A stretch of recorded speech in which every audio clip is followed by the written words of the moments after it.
Hello बच्चों। तो last class में हम लोग बॉन्डिंग के बारे में पढ़े थे। ठीक है, तो बॉन्डिंग जो मेनली जो होता है वो दो तरह का होता है। एक है कोवेलेंट, है ना, और दूसरा होता है आयोनिक।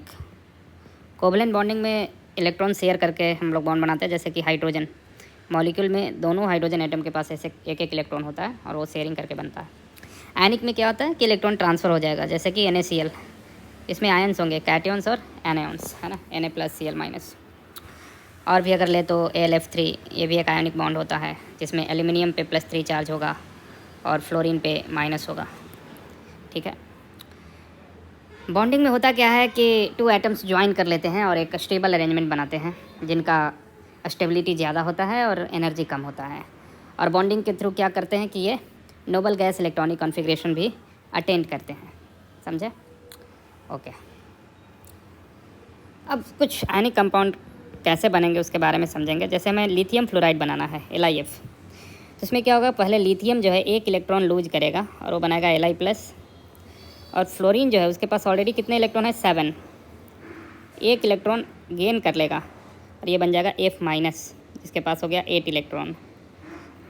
और ये प्लस माइनस जो है, lithium plus and fluorine minus जो है, इलेक्ट्रोस्टैटिक फोर्स ऑफ अट्रैक्शन। इनके बीच कौन सा फोर्स है, इलेक्ट्रोस्टैटिक फोर्स ऑफ अट्रैक्शन है, फोर्स ऑफ अट्रैक्शन है। उसकी वजह से क्या होगा कि ये दोनों जो होंगे वो अट्रैक्टेड रहेंगे। समझ गए, अट्रैक्टेड रहेंगे और इनमें वो बॉन्ड बन जाएगा जो कि आयोनिक नेचर का होगा। तो एक ट्रांसफ़र ऑफ इलेक्ट्रॉन हुआ। अब इसमें दो चीज़ें हैं, पहला है एक मेटल होना चाहिए जनरली, और दूसरा क्या होना चाहिए, नॉन मेटल होना चाहिए, तभी आयोनिक बॉन्ड बनेगा। ठीक है ना। जैसे कि अगर हम सोडियम क्लोराइड की बात करें तो सोडियम मेटल है एंड क्लोरीन क्या है, नॉन मेटल है। तो मेटल और नॉन मेटल होना चाहिए। जो नॉन मेटल क्या होगा, इलेक्ट्रॉन एक्सेप्ट करेगा, मेटल इलेक्ट्रॉन को डोनेट करेगा। ठीक है, अब देखें कुछ एग्जाम्पल हम देते हैं, आपको बताना है कि उस बॉन्ड उसमें क्या है, कोवलेंट आयोनिक। पहला F2 मॉलिक्यूल। अगर F2 मॉलिक्यूल की बात करें तो F के बीच में सिंगल बॉन्ड होता है, दोनों के पास 7 इलेक्ट्रॉन है। एक इलेक्ट्रॉन शेयर कर लेगा तो ऑक्टेट हो जाएगा कंप्लीट। तो F2 मॉलिक्यूल के बीच ये जो बॉन्ड है वो है इक्वल शेयरिंग ऑफ इलेक्ट्रॉन से बना हुआ, जिसको हम लोग बोलेंगे कोवेलेंट बॉन्ड। उसके बाद है लिथियम ब्रोमाइड, LiBr। इसको आप ऐसे भी कर सकते हैं, Li+ और Br-। तो ये बॉन्ड जो है इन दोनों के बीच में, इसमें कंप्लीट ट्रांसफ़र ऑफ इलेक्ट्रॉन हुआ है, तो इसको बोलेंगे आयनिक बॉन्ड। लिथियम अपना इलेक्ट्रॉन ट्रांसफ़र करेगा और ब्रोमीन उसको एक्सेप्ट कर लेगा। उसके बाद है इथेन, CH3CH3। इसकी अगर स्ट्रक्चर देखें तो कार्बन जो है यहाँ पे 3 हाइड्रोजन के साथ जुड़ा रहेगा, दूसरा कार्बन भी 3 हाइड्रोजन के साथ इस तरह से। और ये जो बॉन्ड होगा फिर से वो क्या हो जाएगा, कोवेलेंट। यहाँ पे कोई आयन में आप ब्रेक नहीं कर सकते, तो कोवेलेंट बॉन्ड हुआ। उसके बाद है NaNH2 सोडामाइड। इसको आप तोड़ सकते हैं, इसको आप तोड़ सकते हैं Na+ में और NH2- में, है ना।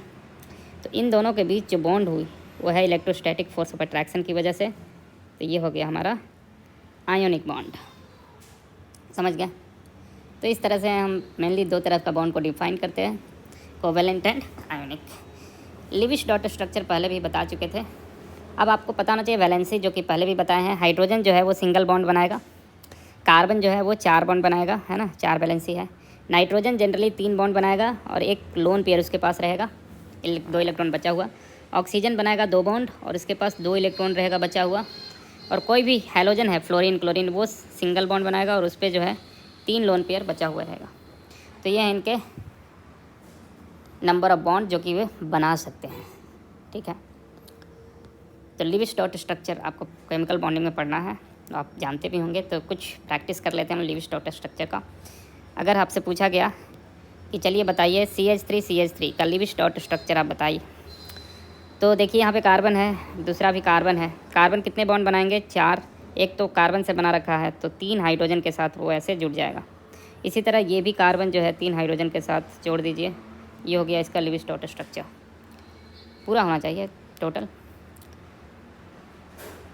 ठीक है, उसके बाद है CH3NH2। तो बिल्कुल यहाँ पर कार्बन है जो 3 हाइड्रोजन के साथ जुड़ा रहेगा। नाइट्रोजन टोटल 3 बॉन्ड बनाता है, तो ये 2 हाइड्रोजन एक कार्बन के साथ जुड़ा हुआ है, एक इसके पास लोन पेयर होगा। तो ये हो गया CH3NH2 का स्ट्रक्चर। अगर CH3Cl का स्ट्रक्चर चाहिए तो मिडिल कार्बन जो है वो 4 बॉन्ड बनाएगा, तो 3 तो हाइड्रोजन के साथ बनाएगा और 1 क्लोरीन के साथ। क्लोरीन जब 1 बॉन्ड बनाएगा तो उसके पास 3 लोन पेयर जो हैं, जो कि 6 इलेक्ट्रॉन, उसको 3 लोन पेयर ऑफ इलेक्ट्रॉन बोलेंगे, वो उस पर मौजूद रहेंगे। ठीक है। अब कार्बन मल्टीपल बॉन्ड भी बना सकता है, जैसे कि आप एग्जांपल ले लीजिए CH2 है ना, या C2H4। तो यहाँ पर जो है कार्बन जो है मल्टीपल बॉन्ड भी बनाएगा, ये डबल बॉन्ड बनाता है यहाँ पर। लेकिन एक बात ध्यान रखना कि टोटल बॉन्ड की संख्या वो 4 ही होगा, है ना। अगर C2H2 है तो वहाँ पर भी कार्बन मल्टीपल बॉन्ड बनाता है, और यहाँ पर तो ये ट्रिपल बॉन्ड बनाएगा। तो यहाँ पर आप देखें इसको, hydrogen carbon triple bond, carbon hydrogen, तो ये ट्रिपल बॉन्ड भी बनाता है ना। तो कार्बन सिंगल, डबल, ट्रिपल तीनों तरह के बॉन्ड बना सकते हैं। अगर हम HCN की बात करें, HCN मॉलिक्यूल, तो इसमें हाइड्रोजन है सिंगल बॉन्ड कार्बन के साथ बनाएगा, और नाइट्रोजन जो है कार्बन के साथ ट्रिपल बॉन्ड बनाएगा। तो ये हुआ स्ट्रक्चर HCN का, है ना। जैसे बहुत सारे मॉलिक्यूल्स हैं। अब हमें बनाना है फॉर्मिक एसिड का, ये है HCOH। यहाँ पर देखिए H है, C डबल बॉन्ड बना दीजिए, और ये OH, ये हो गया फॉर्मिक एसिड का स्ट्रक्चर। ठीक है। फॉर्मल्डिहाइड का स्ट्रक्चर बनाना है आपको। क्या करेंगे, कार्बन बीच में रखिए, 1 ऑक्सीजन डबल बॉन्ड और 2 हाइड्रोजन सिंगल बॉन्ड, ये हो गया फॉर्मल्डिहाइड का स्ट्रक्चर। अब हम आपको सिखाएंगे कैसे फॉर्मल चार्ज कैलकुलेट करते हैं। ठीक है, फॉर्मल चार्ज कैलकुलेशन। ठीक है। अब ये फॉर्मल चार्ज क्या है, तो इसको डेफिनेशन लिख लीजिए। दिस इज़ द चार्ज, जो कि आप असाइन करते हैं, the charge assigned to individual atoms in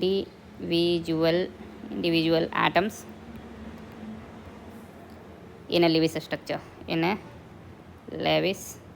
structure, उसको बोलते हैं हम लोग फॉर्मल चार्ज। अब इसको निकालना कैसे है, तो बहुत सारे फार्मूला है। सबसे सिंपल जो है मेथड आपको बताता हूँ। सीधे एक एग्जांपल लेते हैं, हाइड्रोजन, ऑक्सीजन, हाइड्रोजन, हाइड्रोजन, और यहाँ पर लोन पेयर दे रखा है। इसमें आपसे पूछ रहा है कि इस ऑक्सीजन का, है ना, फॉर्मल चार्ज बताइए। सबसे पहले ऑक्सीजन एटम के बारे में देखें, तो इस पर टोटल वैलेंस इलेक्ट्रॉन होता है 6 वैलेंस इलेक्ट्रॉन है। यहाँ पर अगर ऑक्सीजन को देखें तो 2 इलेक्ट्रॉन तो यहाँ खुद का है, जो कि बॉन्डिंग में इन्वॉल्व नहीं है, और बॉन्डिंग में कितने इन्वॉल्व हैं, इसके 3 इन्वॉल्व हैं। इस तरह से 3 खुद के हैं, है ना। तो टोटल खुद का यहाँ पे काउंट करें, टोटल हो गया 5 इलेक्ट्रॉन ओनली। लेकिन यहाँ पर कितना है न्यूट्रल में, 6 इलेक्ट्रॉन, यानी कि न्यूट्रल के कंपेरिजन में 1 इलेक्ट्रॉन ये कम है, तो इसको आप दे देंगे प्लस चार्ज।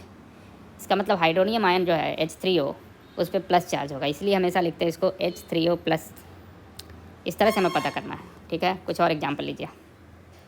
अगर हमें NH4 लेना है, NH4, उस पर फॉर्मल चार्ज हमें पता करना है। तो देखिए, न्यूट्रल जो नाइट्रोजन है उस पर कितने बैलेंस इलेक्ट्रॉन होते हैं, आउटर मोस्ट इलेक्ट्रॉन 5, है ना, 2 5। तो सेकेंड ऑर्बिट में जो 5 इलेक्ट्रॉन है, जो बैलेंस इलेक्ट्रॉन है। यहाँ पर नाइट्रोजन के खुद के कितने हैं, 1 2 3 4, क्योंकि ये 4 बॉन्ड बना रहा है तो सिर्फ 4, यानी कि 5 से 1 कम है, इसलिए अगेन लॉस ऑफ 1 इलेक्ट्रॉन हो गया, तो उस पर आप +1 फॉर्मल चार्ज दे दीजिए। सिंपल। नेक्स्ट क्वेश्चन आते हैं, ये है CH3N ट्रिपल बॉन्ड C। यहाँ पर इस नाइट्रोजन और कार्बन पर आपको फॉर्मल चार्ज देना है। सबसे पहले नाइट्रोजन, न्यूट्रल जो नाइट्रोजन है उसमें टोटल है 5 इलेक्ट्रॉन, लेकिन यहाँ पर है 1 2 3 4, 1 कम है, तो इस पर पॉजिटिव चार्ज दीजिए +1। कार्बन जो न्यूट्रल होता है उस पर कितने इलेक्ट्रॉन होते हैं, 4 वैलेंस इलेक्ट्रॉन। ठीक है, लेकिन यहाँ पे कार्बन के पास सिर्फ और सिर्फ कितने हैं, इधर एक लोन पेयर भी है, हम सॉरी, यहाँ पे इस तरह का है, तो कार्बन के पास कितने हो गए, 3 और 2 5, एक ज़्यादा है, तो कार्बन पे चार्ज हो गया -1। ठीक है। नेक्स्ट है ओजोन मॉलिक्यूल। ओजोन मॉलिक्यूल इस तरह का होता है, O डबल बॉन्ड O और सिंगल बॉन्ड O, इस तरह से आपको स्ट्रक्चर दिया रहेगा। अब इसमें 3 ऑक्सीजन है टोटल, आपको इस पर फॉर्मल चार्ज पता करना है। तो अगर आप इस ऑक्सीजन की बात करें तो खुद का कितना है इसका, 4 तो जो कि बॉन्डिंग में पार्टिसिपेट नहीं कर रहे हैं, और 2 जो है बॉन्डिंग में पार्टिसिपेट कर रहा है, तो टोटल हो गए 6 है, तो ना ही तो कम है ना ही ज़्यादा है, न्यूट्रल के बराबर है, तो इस पर फॉर्मल चार्ज हम देंगे 0। लेकिन मिडिल की बात करें तो ये हो जाएगा टोटल 2 2 4 1 5 हो रहा है, यानी कि 1 कम है, इसलिए इस पर +1 चार्ज दें। और इसकी बात करें तो ये हो जा रहा है टोटल 7 इलेक्ट्रॉन, 1 ज़्यादा है, तो इस पर दे देंगे -1 चार्ज। इस तरह से। तो ओजोन में जो है एक ऑक्सीजन पे तो फॉर्मल चार्ज 0 होता है, एक पे होता है +1 और दूसरे पे होता है -1। तो इस तरह से हम लोग फॉर्मल चार्ज कैलकुलेट करेंगे। ओवरऑल जो समरी है उसको हम लोग समझें।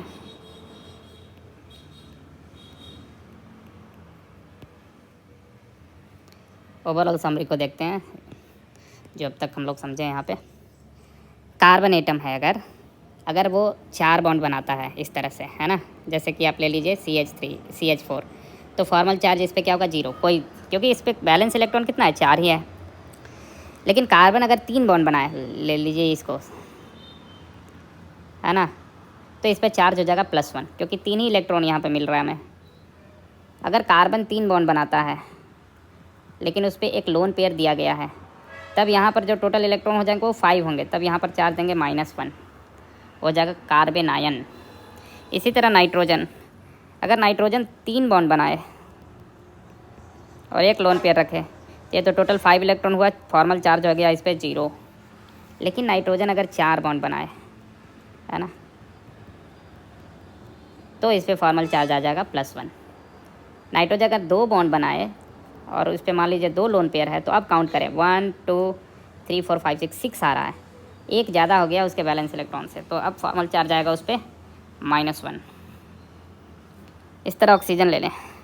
ऑक्सीजन अगर 2 बॉन्ड बनाए इस तरह से, तो टोटल इलेक्ट्रॉन जो हो गया इसका 6 हो गया, तो फॉर्मल चार्ज हो जाएगा 0। लेकिन ऑक्सीजन अगर 3 बॉन्ड बनाए और एक लोन पेयर हो, तो इस पर फॉर्मल चार्ज आएगा +1। ऑक्सीजन अगर सिंगल बॉन्ड बनाए और 3 लोन पेयर हो, तो टोटल हो जाएगा 7 इलेक्ट्रॉन, फॉर्मल चार्ज हो जाएगा -1। इस तरह से हम लोग को समझना है।